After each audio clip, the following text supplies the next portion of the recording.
അസ്സലാമു അലൈക്കും, welcome back to my channel. ഇന്ന് ഞാൻ വന്നിട്ടുള്ളത് പായസപ്രേമികൾക്കൊക്കെ ഉണ്ടാക്കാൻ പറ്റിയ നല്ല സിമ്പിളും അതുപോലെ തന്നെ നല്ല ടേസ്റ്റി ആയിട്ടൊരു പായസത്തിൻ്റെ റെസിപ്പിയാണ് കേട്ടോ. അപ്പോൾ ഇതെങ്ങനെ ഉണ്ടാക്കുന്നത് കണ്ടാലോ? അതിനായിട്ട് ഞാൻ ഇവിടെ ആദ്യം തന്നെ ഒരു പാത്രം എടുത്തിട്ടുണ്ട്. അതിലേക്കൊരു 3/4 കപ്പ് പഞ്ചസാര കേട്ടോ ചേർത്ത് കൊടുക്കുന്നത്. ഇനി കൈ വിടാതെ തന്നെ നല്ലോണം ഇളക്കി നമുക്ക് ഈ പഞ്ചസാര ഒന്ന് കാരമൽ ചെയ്ത് എടുക്കണം.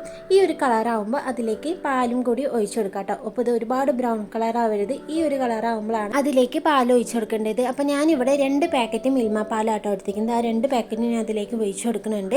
ഇനി അതിൻ്റെ കൂടെ തന്നെ 1 കപ്പ് സാധാ നമ്മുടെ വെള്ളം കൂടി ഒഴിച്ചു കൊടുക്കുന്നുണ്ട് കേട്ടോ. ഇനി പാലൊന്ന് തിളച്ച് വരണം.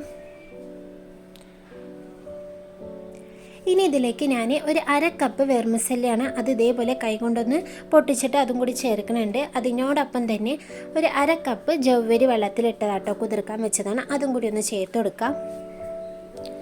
ഇനി നല്ലോണം ഒന്ന് മിക്സാക്കി കൊടുക്കാം കേട്ടോ. അതിട്ട പാടെ തന്നെ മിക്സാക്കി കൊടുക്കണം, ഇല്ലെങ്കിൽ അതിങ്ങനെ കട്ട പിടിക്കും. ഇനി ഇതിലേക്ക് ഞാൻ ഒരു 2 ടീസ്പൂൺ പഞ്ചസാരയും ഒരു 5 ഏലക്കയും കൂടി മിക്സിൻ്റെ ജാറിലേക്ക് ഇട്ടിട്ട് പൊടിച്ചതാട്ടോ ചേർക്കണം. ഇനി നിങ്ങൾക്ക് അങ്ങനെ പൊടിക്കുന്നത് ഇഷ്ടമല്ലെങ്കിൽ ഒരു 5 ഏലക്ക അതിലിട്ടാൽ മതി. ഇനി ഇടയ്ക്ക് ഒന്ന് ഇളക്കി കൊടുക്കണം കേട്ടോ, ഇല്ലെങ്കിൽ നമ്മളെ പായസം അടി പിടിക്കാൻ ചാൻസ് ഉണ്ട്. ഇപ്പോൾ കണ്ടില്ലേ, കളറൊക്കെ മാറി നല്ല കുറുകി സേമിയയും ജവ്വരിയൊക്കെ വെന്ത് വന്നിട്ടുണ്ട് കേട്ടോ. ഇനി ഇതിലേക്ക് നമുക്ക് ലാസ്റ്റ് കുറച്ച് നെയ്യിൽ അണ്ടിപ്പരിപ്പും മുന്തിരിയും കൂടി ഒന്ന് വറുത്ത് കോരി ഇടാം. നിങ്ങളെപ്പോഴും ഒരേപോലെ ഉണ്ടാക്കണവരാണെങ്കിൽ എന്താണെങ്കിൽ ഇങ്ങനെ ഒന്ന് ഉണ്ടാക്കി നോക്കൂ കേട്ടോ. നല്ല ടേസ്റ്റാണ്, അതുപോലെ തന്നെ ഉണ്ടാക്കാനും വളരെ സിമ്പിളാണ്. നമുക്ക് വീട്ടിൽ പാലും സേമിയൊക്കെ ഉണ്ടെങ്കിൽ എപ്പോഴെങ്കിലും ഒന്ന് ഉണ്ടാക്കി നോക്കൂ. എൻ്റെ ഈ വീഡിയോ നിങ്ങൾക്ക് എല്ലാവർക്കും ഇഷ്ടമാവുമെന്ന് ഞാൻ വിചാരിക്കുന്നു. ഇഷ്ടമാണെങ്കിൽ ഒന്ന് ലൈക്ക് ചെയ്യാനും സബ്സ്ക്രൈബ് ചെയ്യാനും മറക്കല്ലേ.